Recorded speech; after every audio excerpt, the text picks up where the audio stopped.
Hey guys, in this video, we're going to take a look at how you can allow or deny app permissions to access calendars on the iPhone 15 series. First, let's go back to the home screen by swiping up at the bottom of the screen. From the home screen, tap on Settings. Then in the Settings page, scroll down and tap on Privacy and Security. Next in here, tap on Calendars. Then in the list here, if you have any app requesting access to calendar, it will show below here.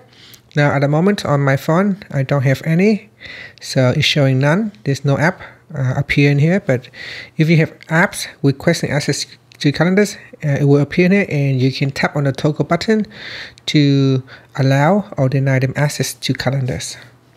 And that's it. Finally, you can swipe up to go back to the home screen.